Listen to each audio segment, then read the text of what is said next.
A new report from the Institute for Canadian Citizenship finds that the number of permanent residents leaving Canada is on the rise. What is sparking this exodus? Joining us now to discuss is Daniel Bernhard, CEO of the ICC. It's good to have you back in that chair. Thanks, Steve. Let's just show the folks what you already know. We've got some Statistics Canada numbers here to share. And Sheldon, I'll ask you to bring these up right now. They call this onward migration, which basically is a fancy way for saying that's people who are leaving Canada. And this is over the last 20 years. And for those listening on podcast, I'll just describe what we've got here, which is essentially a graph showing what percentage of people who come then leave.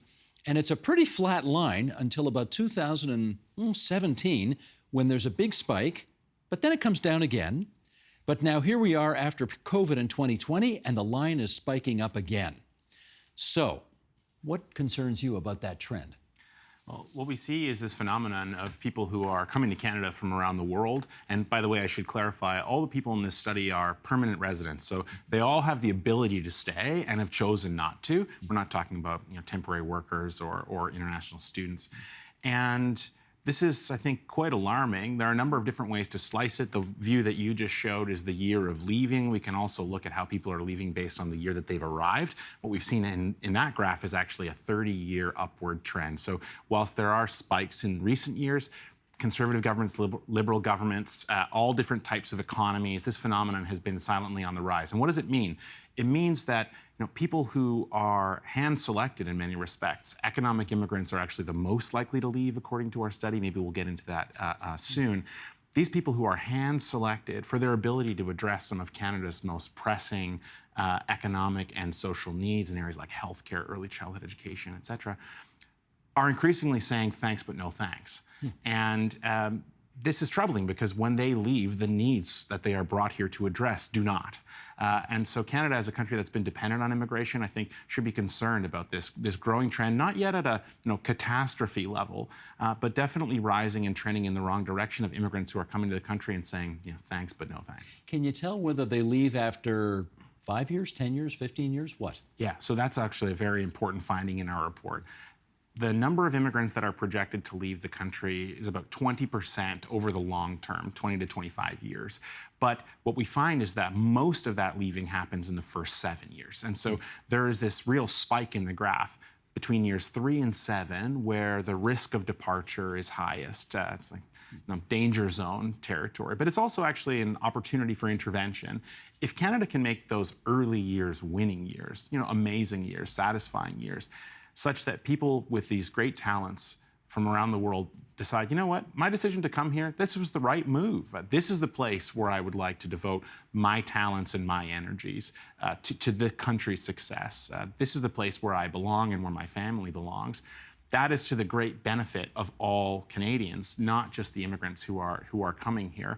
But if we can't get people past that year 7 hump, then we lose on everything that they have to contribute. So that's, I think, what's at stake here. On the other hand, I'll play devil's advocate here. You can imagine people who have been here for a few generations saying to themselves, this is a pretty good place to live in this world for a lot of people. And if they don't want to stick around, well, good riddance.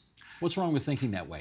Well, this is a very good place to live. I'm, really fortunate to live here, and I really enjoy living here, as do, I imagine, most of your viewers, even those who have other options to live elsewhere. I think what this reflects, though, is a really dramatic change in the nature of who's coming. So, my parents came to Canada from South America, and they were, 18 and 19. One had finished high school, one had to finish over here. They spoke relatively little English, the proverbial $5 in your pocket. What was their first language? Spanish. They came from Chile.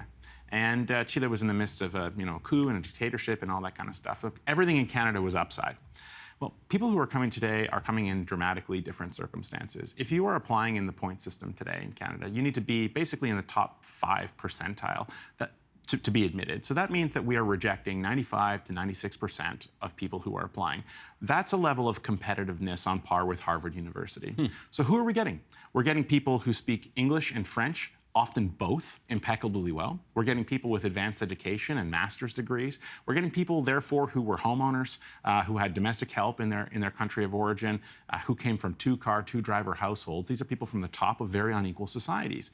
And so they have a lot of different things to contribute than my parents had at the time, for example, but they also have global options. And so instead of immigration being a manifestation of our generosity as a country, which I think our conversation, our public debate still reflects that frame.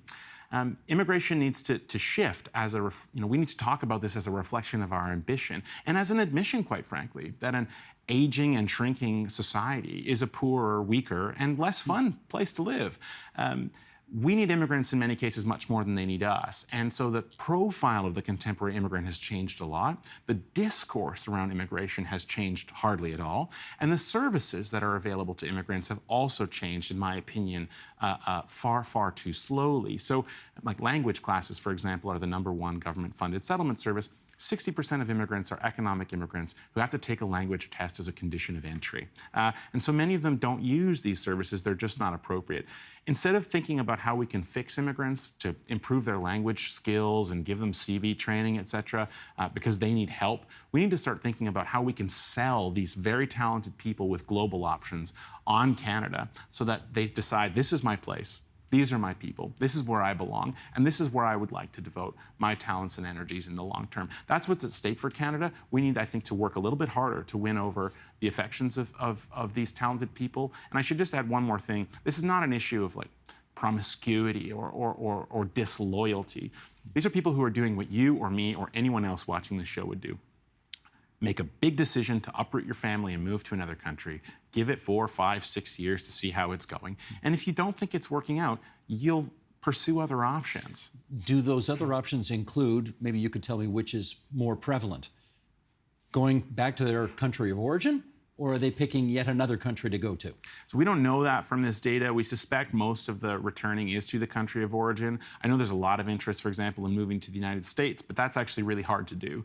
Harder now, I would think. Harder now, yeah, for sure. So we have more work to do there, but we do know that they're not staying in Canada, and that's the prime concern here. Daniel, do we know if they're just homesick?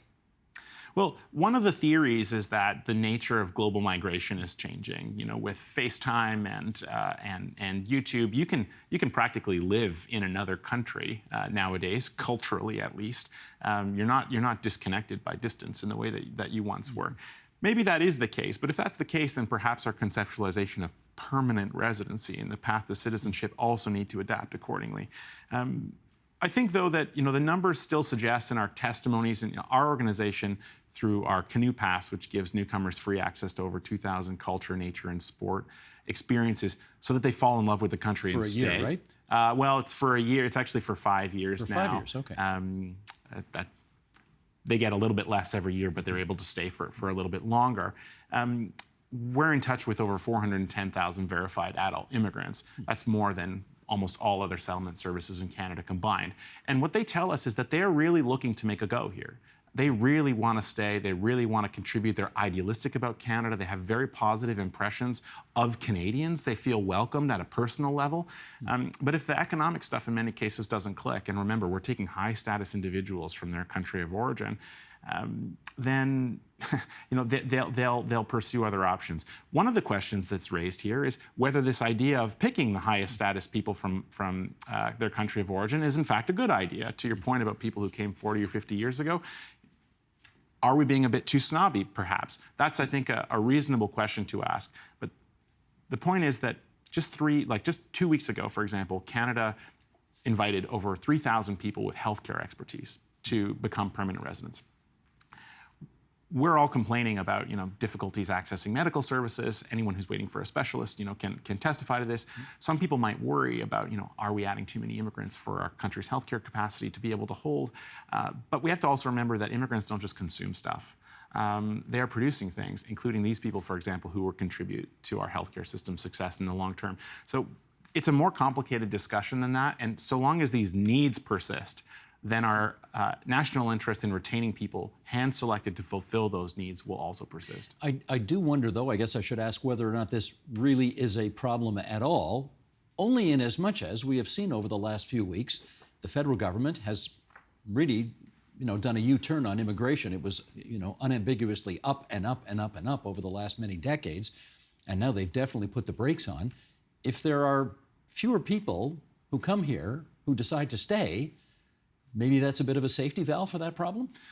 I think that is a sort of superficially sensible understanding, but when you probe a little bit deeper, it starts to break down. We live in a democracy where, at least some of the time, public opinion becomes public policy, and that's clearly what's happened here. Canadians have been bombarded for about 2 years with messages that are biggest failings, many generations in the making, like a shortage of affordable housing, healthcare issues, which have been a problem on the front page of the newspapers my entire life, that these issues are suddenly attributable not to our own mismanagement of our governance, but to people who came last week. This mathematically does not make sense, but also it fails to incorporate for the fact that immigration is a two-sided ledger. So if we were to take 10% of the immigrants out of the country, for example, yeah, maybe we would take 10% of people out of the hospital waiting room, but we would take 30 or 40% of the people out of the hospital staff room. And anybody who's been to a hospital can testify who's working there. So, I would invite your viewers to do the math and think about whether this is a good trade for Canada. In the construction trades, for example, we have a huge boom of retirements that are currently unfolding and continuing to unfold. Speak to any of the construction companies, they are bringing in large numbers of temporary foreign workers to meet their goals, not to lift shovels, to be supervisors and project managers at very high levels and very high wages, because we are just missing that layer here. So we can reduce the number of people all we want. The Federal Minister of Immigration and the Prime Minister said, well, this will reduce our housing targets. We'll need to build fewer houses. Then, like 2 weeks later, CMHC releases data saying housing starts in Ontario plummet to new lows. Yep. So there are more moving pieces here than just the number of people piling on to the system. And to simply blame all of our failings amassed over many, many years on the number of people coming, particularly when many of those people are selected for their ability to address precisely those failings, I think just doesn't serve us very well as a country. We need to consider both sides of the ledger. In which case, let me ask you about something very symbolic, the passport. You and I probably both grew up being told that the passport was really gold. It was a beautiful thing to be able to show anyone around the world. And in fact, I can recall, not that long ago, there was a great counterfeit ring where people wanted to create fake Canadian passports because they were so accepted all over the world. Does it not have the lure it once had? It doesn't. So naturalization rates among newcomers, among permanent residents rather, who are able to do so have declined by 40% between 2001 and 2021. This will come as a shock to many people. It came as a shock to me. I mean, this question about retention, about naturalization rates, I started in my job 3 years ago and I said, all right, what's happening, And I decided to look, and no one actually knew the answers to these things. So we had to find out ourselves. We were surprised by the results too.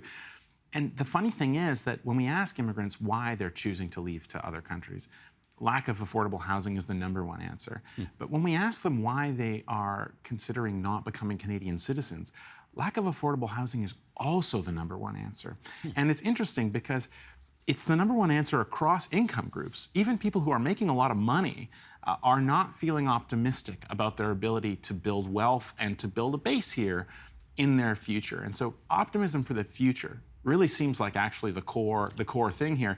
And many Canadians are professing a lack of optimism in the future, and it's no wonder then that immigrants who also live here, amongst all of us who consume the same media, are feeling the same way. I got some numbers on this. Okay, rate of Canadian citizenship declining. Here's what the citizenship rate has been among adults who met the minimum residency requirements. Sheldon, we got this graphic here. Can we bring this up? Top of page 3. Those who landed in 1996, 65% of them obtained citizenship 5 years later. That's a pretty healthy number. Of those who arrived in 2006, only 44% obtained their citizenship by 2011. And of those who arrived in 2016, again, if you look 5 years later in 2021, 22% obtained citizenship. So we go from almost 30 years ago to about 2/3 of people obtaining citizenship, now down to 2 in 10. What story is that telling? Well, processing delays during the pandemic probably affect the last number, but even if it's, not 20%, but 30%, right? It's still a major decline. Yeah. You know, I was telling the National Press Gallery last week when we announced this study. I said, you know, Canada's still a great place. It's an affluent and an abundant and welcoming place. I think Canadians really do have a warm and welcoming heart. But we'd also do well to maybe get over ourselves a little bit, Steve. Like, there are countries around the world where we are sourcing immigrants from, India, China, the Philippines, that have progressed immensely in the last 30 or 40 years. Like, India no longer has a paper currency. Even the poorest street peddler is doing their business on their phone. People are coming here and they're wondering why our healthcare system is run on fax machines. We send them to immigration services to learn how to deal with the Canadian financial system. We teach them how to write paper checks. They laugh. And then in the employment sector, we're saying, well, do you have Canadian experience? Is that sufficient? And they're going like, what are you talking about? We're light years ahead of you in some of these ways. And so this, I think, speaks to really the main prescription here for all of Canada, not just for the government, but for each of us. It's a double dose of humility, because we are still, like I said, thinking of immigration as a manifestation of our compassion. Like, people are coming from horrible places, and of course you're welcome to come here. Maybe not so many, maybe, you know, we can't handle it all. These are just limits on our generosity, on our capacity for generosity. But what about our open-mindedness to what people from around the world can teach us, to what we can learn? Self-interest. Exactly. And to having a team built up of, you know, of stars from around the world who want to play for our team. You know, when I speak in public, I often talk about Alphonso Davies, the captain of the men's Canadian soccer team, who came to Canada as a refugee and played his very first game for Team Canada either the same day or the next day after getting his Canadian citizenship. And when he goes to work, he literally wraps himself in the Canadian flag because he believes in this place and he feels like he was welcomed here, and we've attained, you know, incredible success on the soccer field as a result. But this plays out in every domain of society. When you have people from around the world who want to play for your team and contribute all they've got, we should say yes. We should say yes. And we are closed-minded right now about what the rest of the world has done, how they have moved in many cases faster than us. And the tragedy of all this is that we have the people who are already here, who can teach us amazing things and who are bridge builders to global markets, who have a lot to contribute. But instead of asking them what they can teach us, we simply ask them if they can meet our standard, as though our standard is naturally and always the highest one. I think that really says a lot about how Canadians' mentality about immigration is backwards. And if you are an immigrant on the other side of this ledger, you experience this enough times and it starts to get frustrating, and we see that all the time. So no wonder the economic immigrants with the highest points, with the highest global experience, are also now showing us that they are the most likely to be leaving the country. This takes its toll after a while, and it takes its toll not on immigrants, it takes its toll on Canada. This is not something that you should feel badly about because an immigrant was discriminated against or had a rough experience here. I mean, you should. But if that's a nurse that's no longer healing our patients, that's all the patients in the waiting room who suffer. This is an all of Canada problem, and we ought to be talking about it more in those terms. Well, follow up on that. We got a minute left here. What should we do? Well, I think first of all, we should have retention targets.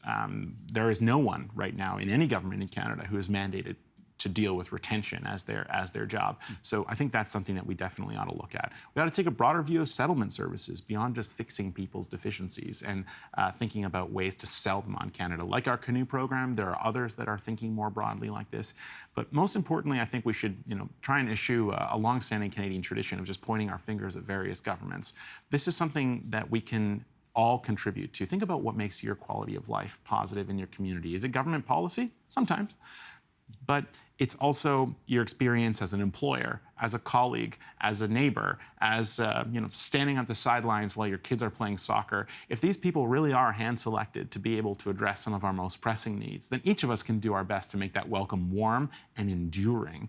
Because I think Canada really can have and become more. But we need to be able to say yes to these incredible contributions that people are willing to make. And if they're giving up on Canada, that's a disturbing sign that I think each of us ought to address ourselves towards. Fascinating study. Thanks for coming in and talking about it. Thanks for having me. That's Daniel Bernhard, CEO of the Institute for Canadian Citizenship.